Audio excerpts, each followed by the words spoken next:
Telangana assembly ఆవరణలో మహాత్మా జ్యోతిరావు పులే విగ్రహం ప్రతిష్ఠించాలని డిమాండ్తో త్వరలో మహాధర్నా చేస్తామని భారత జాగృతి అధ్యక్షురాలు కవిత తెలిపారు. అందుకు సంబంధించి కొద్ది రోజుల్లోనే తేదీలను వెల్లడిస్తామని చెప్పారు. వివిధ రూపాల్లో ఉద్యమాన్ని ఉధృతం చేసి ప్రభుత్వంపై ఒత్తిడి తెస్తామని స్పష్టం చేశారు. ఏప్రిల్ 11లోగా ప్రభుత్వం సానుకూల నిర్ణయం తీసుకోవాలని డిమాండ్ చేశారు.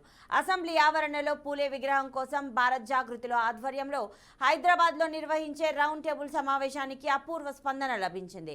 పలు రాజకీయ పార్టీలు, కుల సంఘాలు, ప్రజా సంఘాలు, మేధావులు, రచయితలు, ప్రొఫెసర్లు హాజరయ్యారు. ఎమ్మెల్సీ కవిత చేస్తున్న పోరాటానికి సంపూర్ణ మద్దతు ప్రకటించారు. అనంతరం 9 తీర్మానాలను ఆమోదించారు.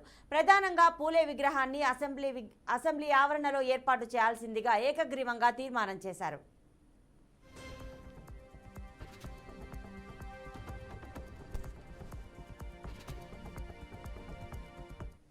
బొల్లా గారు భారతరత్న ఇవ్వాలి పూలే గారికి అనేటటువంటి కొత్త సూచన చేయడం జరిగింది.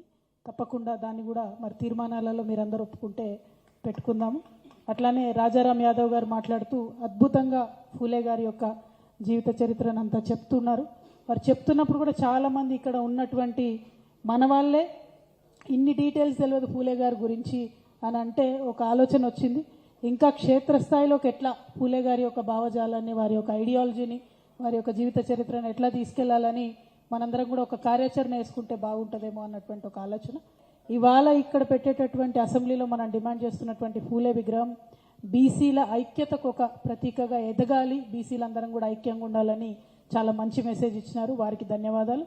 అట్లనే గౌరవనీయులు సోదరి బీఎస్పీ నుండి రిప్రజెంటేటివ్గా అధికార ప్రతినిధిగా వచ్చినటువంటి అనితారెడ్డి గారు చాలా అద్భుతంగా ఒక అవమానంలోంచి ఎదిగినటువంటి వ్యక్తి పూలే మొత్తం సమాజాన్ని, సంఘాన్ని ఎట్లా రిఫార్మ్ చేశారని మీరు చెప్పినారు.